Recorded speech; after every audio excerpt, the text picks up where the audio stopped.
oh, I remember being like, oh, what are you doing here? You're about to die. Like, I was like, like, that's so, it was so scary.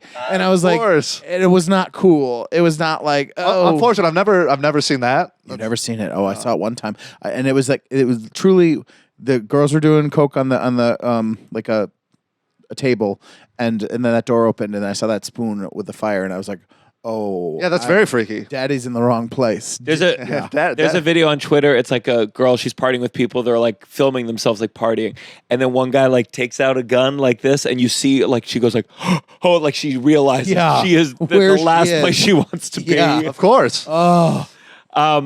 Okay, so it still sounds like good. Business still going good? It's going good. Everything is fine. We're slowly moving up. I think as we're getting towards the end here, we're like probably every other week have to pick up like 5 pounds of weed. We're probably moving like 200 to 300 carts. We eventually dropped the coke. We needed to. I swear to God, I think I had a sinus infection once a month. Oh, wow. It's so just out of your own, like, I don't want to be doing coke. I was so fucking tired of neti pots. Yeah. Like, I had to keep doing those because that septum or deviated septum, what is it? Sinus infection. Yeah. Hurts so fucking much. Yeah. And like, that's the primary thing that causes it. Yeah. And I just had to stop. It was not healthy. And like, the risk was so high. So we kind of went back, and now we're just moving like lots of weed. But things were getting out of hand. Like, now it's like tens of thousands of dollars laying around. The dude I was selling with, he had traded some weed for a gun. So now we have an unregistered firearm. Just wanted for protection? He just wanted a gun, yeah. So we had a little 45 snub, like what you would see in like a mafia movie. Oh my God. So I'm like, this is getting a little sketchy. This is getting out of hand. We still had edibles. We started to move slabs, another term. I don't know. Have you ever done like oil? No, but I've heard. What do you mean, like weed oil? Yeah, like weed oil. Yeah, but that's what's in those cartridges, right? It is, but people also do it the scary meth way, which is like you heat up like a metal thing on like a bong-looking device. You use like a blowtorch, and then you use like a piece of glass to scoop up some of the oil, and you melt it and smoke it.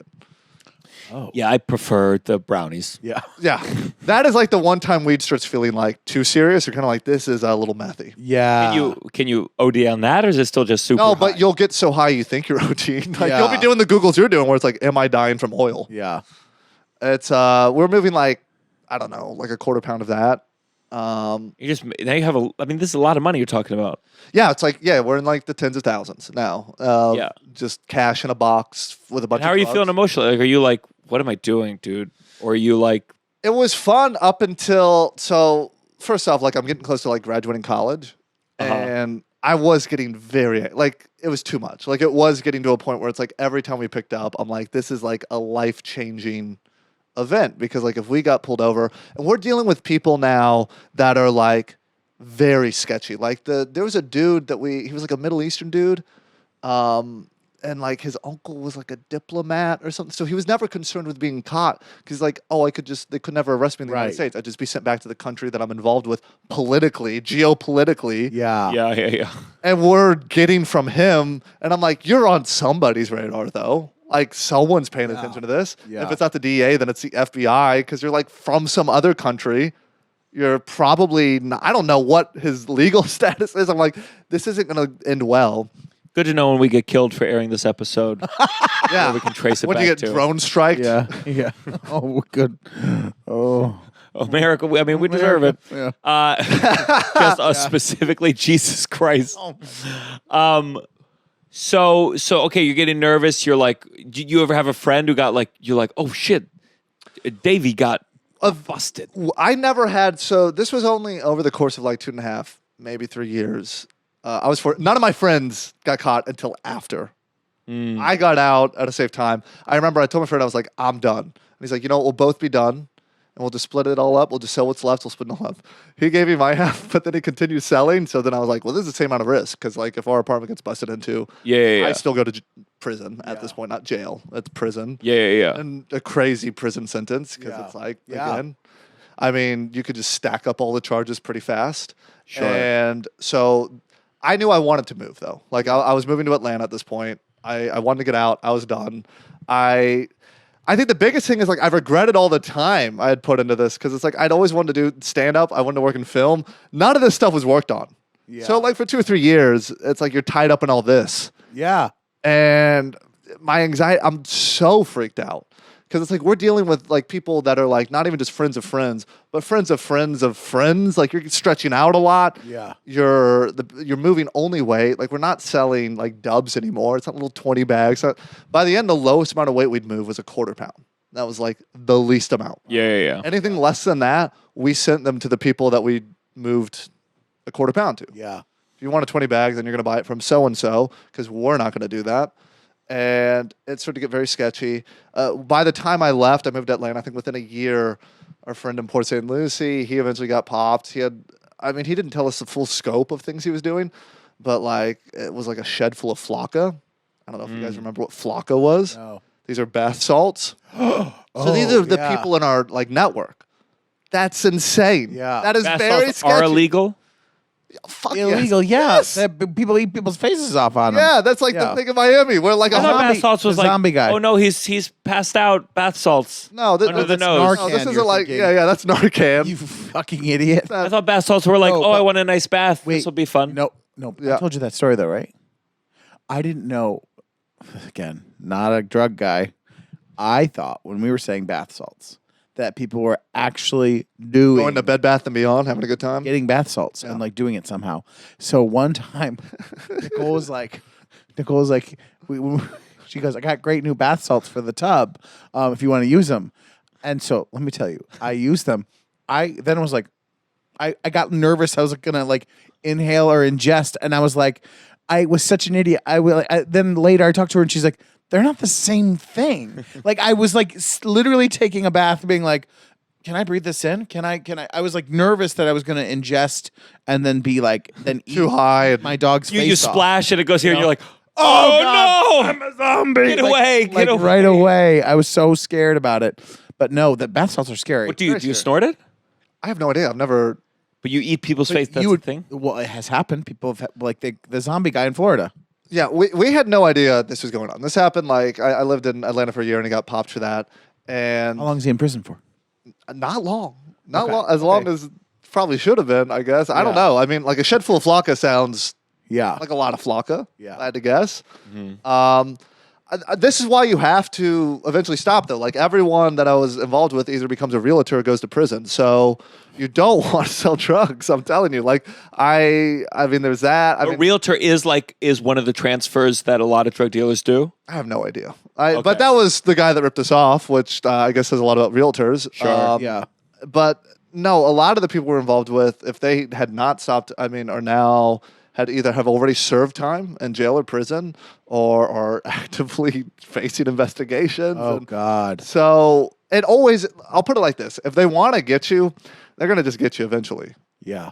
I mean, it's not, you can't, I mean, I don't know. It was fun, but Yeah. Yeah. it's definitely not worth the risk.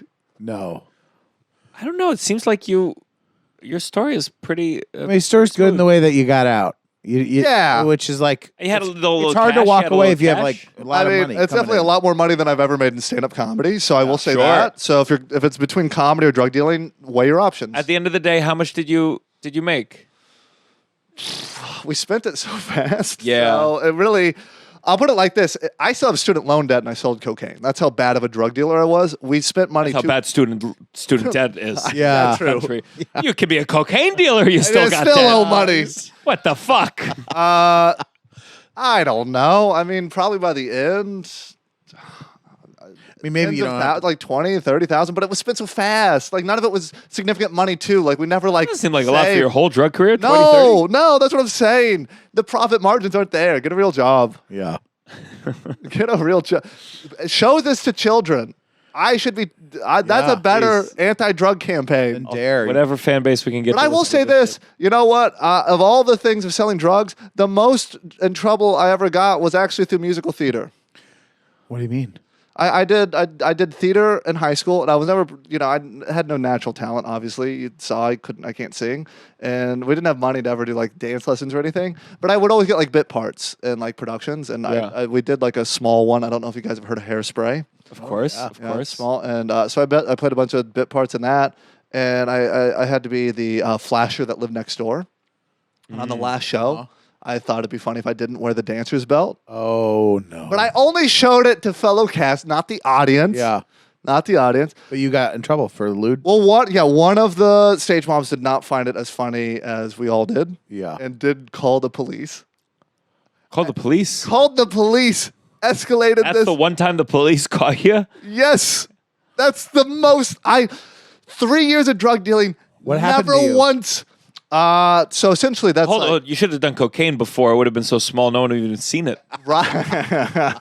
I didn't know back then. I was 16. I was a The boy. cops come in the middle of that. If they came in the middle of that musical and they get mixed into the show, Oh yeah. because there's cops in that show. Yeah.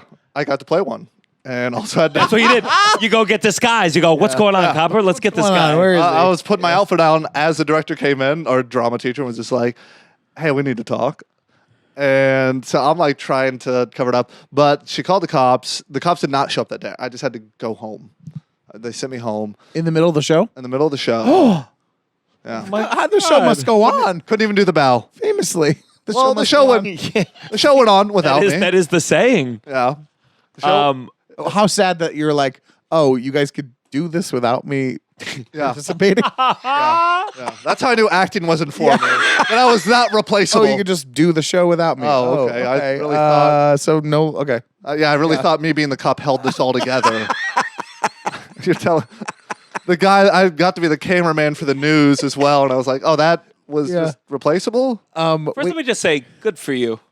Good for you. That's a fun prank. It's a We should have room in society for nude pranks This now and guy's then. always wanted to be nude. Only big 2 dude. people saw it, and they were friends of mine. Yeah. And, And the mom. Why did two people and the well, mom? to be fair, I had dated her daughter previously, and I think there was a little bit of that. She was, Oh, she.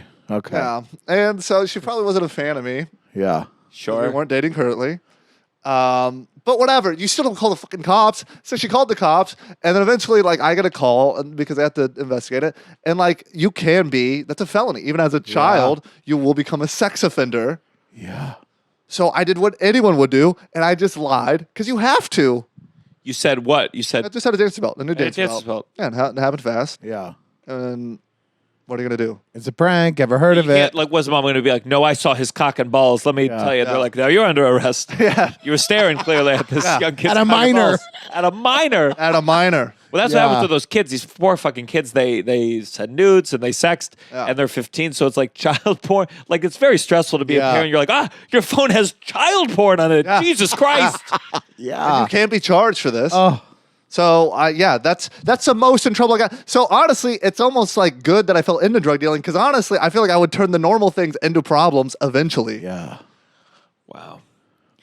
And why aren't you nervous about sharing all of this? Is it statute of limitations? Is it Yeah. that's what is the rule? Well, I mean, like, You've looked it up. Like yeah. 2 years is safe. Well, this was back when I was like 20. Also, this all could be entertainment purposes. You know what I mean? This could all just be, That would be lies. yeah. Yeah, you're right. Could all be It's lies. always lies. Maybe when that girl had Also, me over, I I'd was s- hard as a rock. Yeah. And I fucked her real good. Yeah. And this was all just a joke for your This is sake. all just a bit. I'm actually a great lover with a big fat cock. Also, if hairspray is what takes me down now, I deserve to be fucking taken down. My high school theater career is what fucking finally pops me. I deserve it. Let's go on to our next segment. This has got to stop. This has got to stop. This got to stop. And are we recording on this one, the laptop too? I think so. Let me just see. I think we're okay though. Oh no, I don't think we started this one. All good. This is our new producer, David. Not our new producer, but film producer. Okay, here we go. Good. Don't worry, we're recording on this box. This card is fine, right? Yeah. Okay, good. Fun podcast. What? Sorry, I'm looking at mine. This is going to stop. Oh, you're this guy. Stop. Yeah. One more time. Let me just say, join the Patreon. Patreon.com/downside. We're gonna go deeper into all our things. Just me and Rusty Boy. But they get the how-to for free. You got the how-to for Yes, free. they got the how-to for free. Yeah. Do you have this? Got to stop. Yeah. What's your this got to stop? If I'm tying it in with my story, and this is for everyone that buys drugs, this has got to stop. The fucking 20 bags, the little dubs, stop. That is such a waste of time. But that's a lunch money amount of money. Yeah. Please be an adult. Get at least buy an eighth or a quarter. I hate the 20 bags where people too don't waste their time. That's like the worst thing because no one's on time to a drug deal. So you're just waiting for an hour or two. Sure. To make 20 bucks. Not even really 20 bucks because like that's not your margin. It's a pathetic amount. Yeah. Don't Buy do it. more drugs at a Buy time. more drugs. Respect your drug dealers. We're people too. Yeah. I don't know why I'm saying it like I'm still, but they're people too. They're your friends. They're your community. Yeah, at the they're end of my- the day. They're your peers. That's my tribe. I like that. Good druggie. This got to stop. You got this got to stop. Yeah, this got to stop. Okay, so we were at this Airbnb, and great Airbnb, but something I fucking hate is loose outlets where you can't put your charger in, you can't put a phone charger, you can't put a computer charger, and they just fall out. And you're like, what is this outlet doing? Was it always this way? Was it always loose? Did it ever serve a purpose? And like, 'cause sometimes it feels like it's been designed to not help you. And I don't understand how one outlet can be fine and then right above it, bloop, bloop. So, because I want to put in my computer and then I want to put in my cell phone right next to each other. So these two outlets. But no, this house, in both of the things in the room, only one of the outlets worked and the other one above or below was loose, just slopped out. Crazy. And I said, I always thought that like at a Starbucks they do this because they don't want you to charge. Yeah. And it's so obnoxious, and I have to like angle my backpack magically to hold it in place. Yes, you have to like push it up, smoosh it. Yeah. But to add at the fucking place. No, it doesn't make any sense. Anyways, loose chargers. Dusty Slay's got a great bit about this. What does he say? He talks about like the hotel ones where it's like essentially the bit is just like who's loosening all these chargers, like who's making all the because I think that's everywhere. Yeah. Almost every hotel, even the nice one. I don't know what that is. Oh, I do love in the hotels where they just have it on the wall. Oh.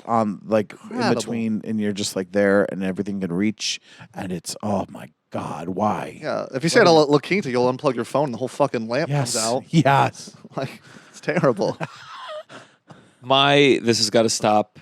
We flew together recently, but there's a thing where listen, I have all the things. I have TSA PreCheck and I have Clear, and sometimes the TSA PreCheck line is shorter, sometimes the Clear line is shorter.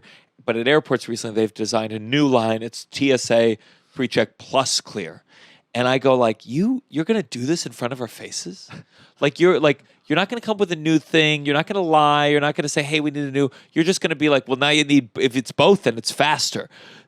This is unacceptable. And what is Clear? Clear is there's a new person who takes your ticket. This is a job. And they take your ticket with a highlighter and they go boop, boop, boop. And then they go over to someone else. It's just bullshit. It's just insane. Yeah. Yeah. And I like it in the sense that I get to benefit from it, but like this is bad. This is the kind of stuff that should cause revolutions, but instead they do it slowly, like a frog boiling in water. And so they just TSA PreCheck, and then the second thing, and then a third thing, and this is a problem, and I hate it. And It really is so depressing flying. Like when I think of, because I didn't really fly when I was growing up at all. And then starting when I went to grad school, I'd fly more because I was living in Texas. And it's just wild to remember what it was like to fly in 2008 to 2010 compared to now. of course, Wild. Yeah. Wild. You could bags, you would fly and be like, oh, there's no one next to me today. Oh, every flight wasn't an emergency where they're like, we have no bags. We have no room. Everyone must check. Like it wasn't always the fact that they still say we have a really crowded flight. Shut the fuck up. It's always crowded. Why are you announcing it? Why are you wasting your breath to say that? Every time to pretend like you're surprised as a flight attendant that the whole flight has been fully booked to the max and then some. And I just don't understand. We don't have enough overhead room. Well, why did you sell the tickets? Why? Why did you sell the tickets? I can't sell tickets to my shows and go, hey, guys, we're 10 seats short tonight. Well, that's a big fucking problem then. Yeah. And then let me just say this. This is like, I just think more and more about, I get what happens is you get enough money and then you don't have to deal with it. You get a private plane or a private jet. I think before we ban guns, we ban private travel. Because here's the thing. If Taylor Swift had to take the airplane, let me tell you, Boeing's going to get fixed. Planes would be better. Planes would be better. A little bigger. But instead, you get to a certain point, you never have to deal with this shit, and nothing gets fixed. And it's gotten so bad that there's literally pieces of the plane falling off the plane, and the one person who said, this is the problem, he's dead now from suicide. Force everyone to fucking get on the plane. I want to be in the same line as Taylor fucking Swift. Oh, what a And madhouse if she wants that'd to make be. it better, Yes. she can send her money and pay more fucking taxes to cover the airlines. It's getting out of control. And you know what? I promise in the next year, one of these Boeings is going to crash and we're going to go, oh, this is a problem. Oh, and then it won't. 2 planes will crash in the sky and the news will water it down and then we'll start to get used to it. And they'll go, yeah, a couple planes crash a year. Yeah. What are you going to do? This is just the risk of flying. We'll take one bag away from you now so they can have less weight and less blah, blah, blah. What did they say? They said now if you bring on a neck pillow, that counts as your carry-on. Go kill yourself. Go kill yourself. Go follow the whistleblower's lead and fucking kill yourself. Also, do you know how long it took me to watch the movie Anatomy of a Fall yesterday on Delta? That movie is 2.5 hours, but because of the constant like bloop, bloop, bloop, bloop of Wi-Fi or whatever was happening on that fucking flight, it took me 3.5 hours to watch a 2.5 hour movie. And it's not like an easy movie where you're just like, oh, it's like, wait, what did she say in French? And I had to rewind a little bit and look at the things. It shouldn't take me 3.5 hours to watch a 2.5 hour Academy Award winning film. And by the way, I paid for the Wi-Fi. $11 for 30 minutes because the full flight was $39.95. I pay $11 for 30 minutes of Wi-Fi. It doesn't work. I say to the attendant, I say, how do I get my money back? They say, oh, you can go online and have a chat with the person. No chat. I press a button and you go, my bad, and it's back in my bank account. Fuck you with the chat. You can go online and have a chat with Wi-Fi that doesn't work? Oh, it's the longest chat of my life. So now I'm off the plane and I'm having to be on the plane again chatting. And they're like, you're not, what flight are you on? They're like, well, I'm not anymore because they didn't have Wi-Fi then, but I had a problem then. It's madness. It is, I know it's lame to complain about flying, but it has gotten so bad. You remember when it was just like Spirit was a problem one? No, And they're all. Now Delta they're all is Spirit. Delta literally had to ground a plane. Like all the customers are bad now. Someone was smoking a cigarette in a Delta on the flight. Well, of Went course. to the bathroom. Listen, I used to be like, people are crazy. And you're like, of course they are. Why wouldn't they be? This is shit. This isn't like a luxury anymore. This isn't a thing. It's over, yeah, If yeah. they're going to treat it like it's a Greyhound bus in If the they're sky. going to charge us, yeah, it's a Greyhound bus. And the prices are crazy. Yeah. And so you're like, of course people are like, what the fuck? Fuck. I don't care. I'll fucking smoke here. I don't care. I'll fucking do meth in the bathroom on the flight. I don't fucking care, you know? Oh. This has got to stop. Let's go to our next segment. You better count your blessings. You better count your blessings. We had a good drug-filled episode. Very I'll drug-filled. start. My blessing, I saw Stamp Town, and I've been singing its praises ever since. I've always wanted to see Stamp Town. Every story you hear is wild, and it's sexy, and it's nudity and dance and comedy and craziness. And I finally saw it in Austin, and it was so good. It was clowning in a way that I haven't seen really, especially that I haven't seen like as like an adult. And that's like funny, and in a way that's like funny. At some point they said, are people here in their 20s? And there were some, but it was more like people in their 30s and 40s. I was like, yes, comedy for us. And it was so cool. So we're gonna have Zach Zucker on the podcast soon, and we're working on someone else who does Stamp Town. But god damn, did I love that fucking show. And you do, especially doing so much stand-up comedy, you end up like the thing you enjoy is something that's very different from your field. And I really loved it, and I can't wait for Russell to go too. So that's my blessing. Stamp Town. Your blessing, Stamp Town. My blessing is our show that we just did in L.A. for our audiences. Sold out crowd, great L.A. crowd.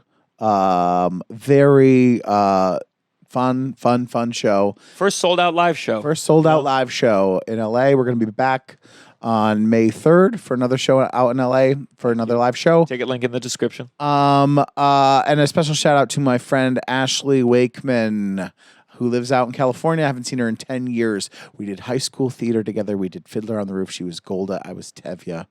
And guess what, Patreon members? Ashley is currently in the works on digitizing Russell and Fiddler on the Roof. And I wrote her, I said, any cost for digitizing, you tell me, I'll pay it. And she said, don't worry about it at all. So we will soon have a full copy of Russell and Fiddler on the Roof. Ooh. You can bet that's going to be a Patreon episode.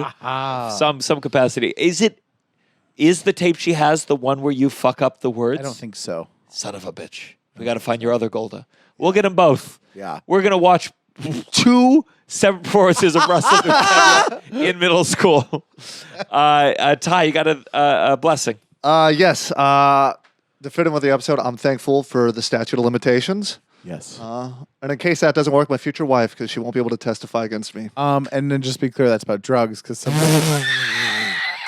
sometimes that taken out of context could sound awful. Yeah, that's about the drugs. The drugs. Drug selling. You know.